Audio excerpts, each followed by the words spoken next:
Alors, d'où t'es venue déjà l'idée saugrenue d'être photographe? Ok.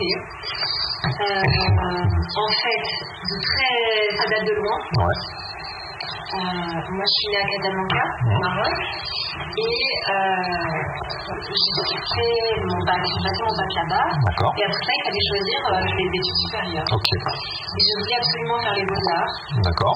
Mais bon, quand tu habites Casablanca, tu n'es jamais à la Paris, que tu ne sais pas exactement comment ça se passe, tu imagines que les beaux-arts, c'est quelque chose, c'est une activité artistique qui t'amène sur aucun débouché, et donc il ne faut pas forcément s'orienter vers ça, et faire des choses un petit peu plus sérieuses. Mais à la base, je voulais faire des activités artistiques, dont la photographie, le dessin, la sculpture, la peinture, des choses que j'aime bien faire. Je ne fais pas très bien, mais que j'aime bien faire. Et ça, c'est hyper important parce que c'est ce qui fait que pour moi, c'est ce qui donne un peu du sens au quotidien. Oui, et puis ça se retrouve aussi dans ton travail. On va le voir sur certains aspects. J'aime bien faire mon travail. Alors ça, j'en doute pas, mais que l'aspect, on va dire, pluridisciplinaire ressort un peu y compris dans ta photographie, en fait. Oui.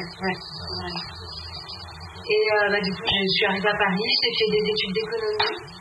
J'ai fait un bac économie. D'accord. Et donc, aucun rapport avec l'art. J'ai passé 6 ans, nous avons un petit problème de micro. Voilà. Tu veux venir à la place? Nous allons régler très vite. Et ça va aller beaucoup mieux, du coup? C'est bon, là? Super, merci.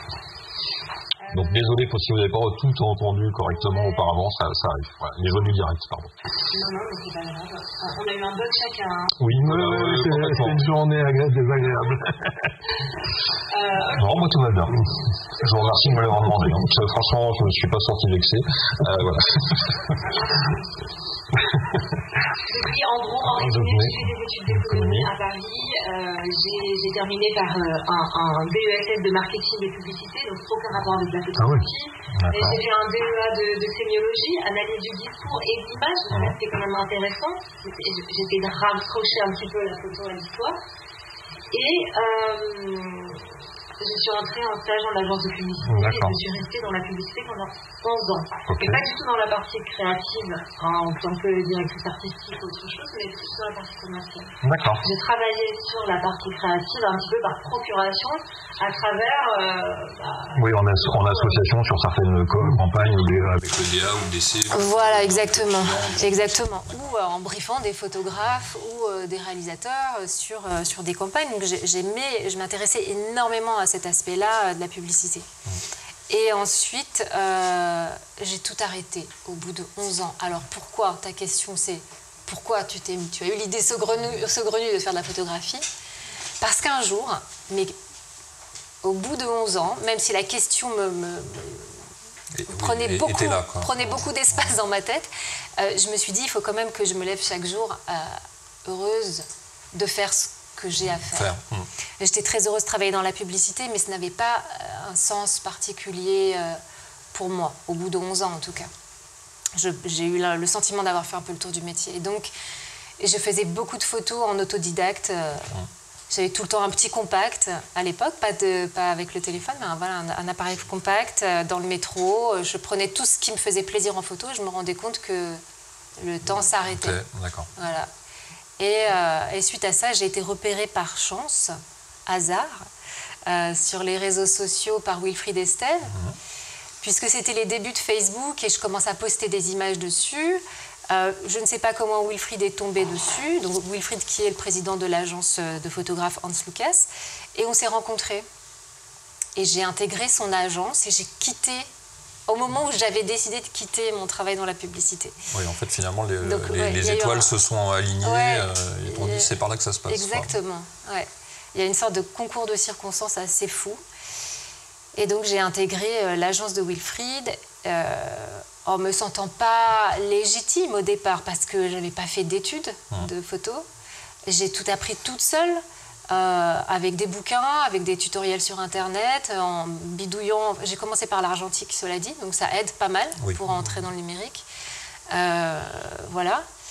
Et Et ensuite, j'ai fait le tour des rédactions de presse. J'ai participé à des concours et c'est comme ça que j'ai commencé. En 2013, j'ai été finaliste de la Bourse du Talent mode. Voilà. Et je me suis dit, ah tiens, ça intéresse, je peux être finaliste de concours photo alors que j'ai très peu d'expérience en photo. Et ça m'a donné envie d'approfondir et d'aller plus loin. Oui, finalement, tu t'es aperçu que, bon, même s'il n'y avait pas eu un passage scolaire d'apprentissage technique, ce que tu exprimais était à trouver son écho, en fait, finalement. Tout à fait. Ça ne m'a pas empêché de maîtriser un minimum de technique. Et d'ailleurs, j'enseigne la technique aujourd'hui, c'est ça qui est marrant. Et l'aspect créatif de la pratique photo aussi. Mais oui, ça n'a pas été un frein pour moi. Très bien. Il n'y a pas une sacrée différence de revenus entre la pub et la photo? Si, évidemment. Là, ça doit faire mal. Là, Oui et non, c'est-à-dire que bien sûr que je gagne beaucoup moins bien ma vie. Et c'est pas, quand on voit, je sais pas, les chiffres qui ont été publiés par le ministère de la Culture, je ne sais pas si vous les avez en tête, des salaires moyens des photographes, j'ai envie de dire c'est choquant. Et oui, c'est vrai, parce qu'on travaille énormément. Et un homme photographe, il perçoit en moyenne 1 400 €, une femme 1 000 € par mois. Bon, j'ai de la chance d'être au-dessus de ça et de tenir dans ce métier depuis maintenant... une dizaine d'années déjà. Ouais, 11-12 ans. Ouais. Donc voilà, après, tout peut s'effondrer, comme on peut avoir des périodes extrêmement creuses. Là, avec l'intelligence artificielle, il va se passer des choses. Voilà, mais en même temps, alors... Je vais me faire un peu l'avocat du diable. Alors, sur la disparité des revenus entre femmes photographes et hommes photographes, oui, comme dans le reste de la société. Et comme dans le reste des métiers. Oui, tout à fait. Et donc là-dessus, on a beaucoup de progrès à faire. Par contre, sur le revenu moyen en lui-même, c'est un métier d'indépendant. Donc, il y a aussi... Alors, il y a une disparité par les territoires aussi. C'est vrai que si on est au fin fond... d'une campagne quelconque, c'est plus difficile a priori de monter un business, même si c'est pas impossible. Je connais deux, trois photographes dans le domaine, ou vidéastes surtout dans le domaine agricole, qui gagnent très bien leur vie. Mais bon, ce sont un peu des exceptions, on est d'accord. Mais finalement, est-ce que ton revenu est quand même lié à ta qualité, quoi, de vie de photographe? Ah. Il y a un peu de ça quand même. Enfin, c'est-à-dire que je connais quelques photographes, par exemple chez Magnum, qui gagnent très mal leur vie, mais vraiment, qui ne se sortent pas un SMIC, clairement, qui en sont très loin, qui sont même des fois en complément RSA, quoi, clairement, mais qui font parce qu'ils ont fait un choix de vie, en fait, finalement, et sur le long terme.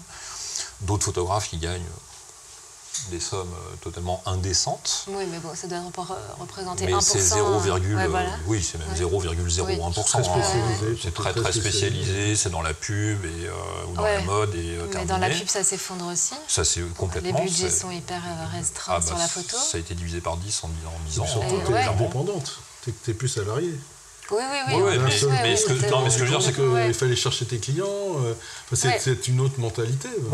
Mais je trouve que le revenu moyen d'un photographe, il est quand même lié à sa qualité de photographe, quoi. Et de commercial, et de professionnel. Voilà, c'est-à-dire qu'il faut quand même relationner un peu. Ben voilà, c'est ça. Moi, les 11 ans que j'ai passé dans la publicité, ça m'a quand même apporté un cadre, une rigueur, une capacité d'absorber énormément de travail. Voilà, là, les horaires en publicité, on les connaît. On finit à 10h du soir. On attaque à 5h. Voilà, on charrette, etc. Est-ce que tu as apporté un carnet d'adresses? Alors, quand j'ai commencé la photo, j'avais pas ni l'équipement, ni le niveau technique pour faire des photos publicitaires. Et c'était pas ce qui m'intéressait forcément. Donc j'avais mon carnet d'adresses et je suis toujours en lien avec les anciens de la publicité, etc. Parce que si tu as déjà des clients potentiels, tu peux après les relancer, alors que si tu connais personne... Mais alors c'est pas du tout ce que j'ai En fait, c'est pas les mêmes. Non. Ouais, puis c'est pas en fait finalement ce vers quoi tu as... Et pourtant j'ai travaillé pour la pub quelques années plus tard, voilà, mais non, c'est pas forcément... Je crois qu'en coupant avec la publicité, j'ai voulu couper... Ah oui. Vraiment. Vraiment les ponts. Ouais. Non, parce qu'il n'y a pas d'histoire d'amour-haine. Ça reste de l'amour, mais c'est. Oui, je voulais passer à autre chose. Je voulais créer d'autres choses. Voilà. Et c'est vrai que j'ai commencé par la presse, parce que je me suis dit que pour se faire un nom dans ce métier, pour que le nom circule entre iconographe, acheteur d'art, etc., faut quand même avoir quelques publications. Sinon, tu rames. Donc j'ai commencé par là et ça m'intéressait vraiment de travailler pour la presse. J'avais envie de faire des choses. J'avais envie de dire à mes parents au Maroc, achète Libération, achète Télérama, achète Le Monde. Tu vas voir, il y a une photo de ta fille dedans. C'était chouette pour moi. Et donc, donc, ce qui t'a attiré, c'est justement ce changement d'air, on va dire. Ouais. Ça a été donc de partir vers la presse et vers le documentaire. Oui. Non. Non. En fait, j'ai commencé je faisais, pendant que j'étais en poste dans la publicité, dans mon temps libre, je faisais énormément de photomontage. D'accord. J'aimais vraiment beaucoup associer des images entre elles, que ce soit des diptyques ou que ce soit des photos qui sont incrustées dans une autre image. D'ailleurs, ça me fait penser que j'ai fait la Fashion Week pour Libération. J'ai couvert 10 jours de Fashion Week en 2020 comme ça, en faisant des photomontages à partir des images des défilés. Et en y apposant des photographies que j'ai prises moi-même, mais qui n'ont rien à voir avec le milieu de la mode. Donc j'ai confronté deux univers comme ça.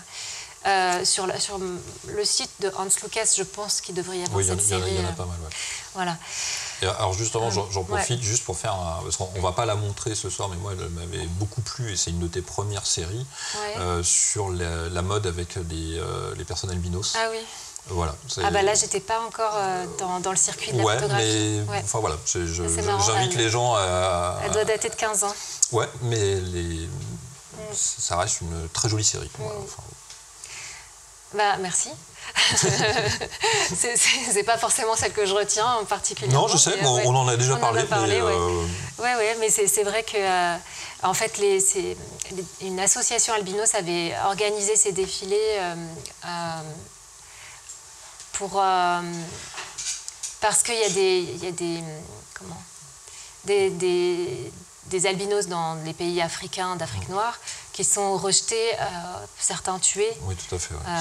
Et donc, c'était une manière de lutter contre ça et de dire qu'on peut être beau, on peut défiler pour des couturiers.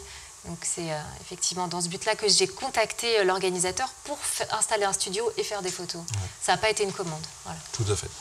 Et donc là, on va commencer à regarder donc justement une première série d'images qui est donc du documentaire que tu as fait donc, au Maroc. Oui. Donc, quelle est pendant que je vais faire un peu passer l'image, quelle est la genèse de cette série? Est-ce qu'il y a... Alors, cette série, elle s'appelle Ain Diab. C'est le nom de la plage. D'accord. Qui veut dire, en traduction en français, ça veut dire la source des loups. En fait, il y a plusieurs décennies, cette plage, elle était habitée par des loups, dit la légende. Et c'est devenu un circuit de Formule 1 par la suite qui a été détruit. Et ensuite, une plage où les Marocains et les touristes pouvaient se baigner. Dans les années 70, il y avait des concours de Miss en bikini sur cette plage. Et il y a des photos extraordinaires de cette époque-là, où on voyait Miss et les Misters aussi. Donc bien bodybuildés, les femmes en 2 pièces et tout ça. C'était le grand événement annuel. Bon, moi, j'étais pas encore née à cette époque-là. J'aurais bien aimé voir ça. Mais je n'ai vu que les photos. Du coup, cette plage où moi, j'ai passé mon adolescence, où après les cours au lycée, j'allais avec les copains me baigner, mais si j'avais pas de maillot de bain, voilà, on mettait un short, un t-shirt, on allait dans l'eau. Enfin, j'ai des souvenirs extraordinaires. Cette plage, elle a changé. C'est-à-dire qu'on ne peut plus se baigner en maillot de bain, à moins d'avoir un courage assez important. Ce qui n'est pas mon cas, parce que je ne veux pas d'histoire.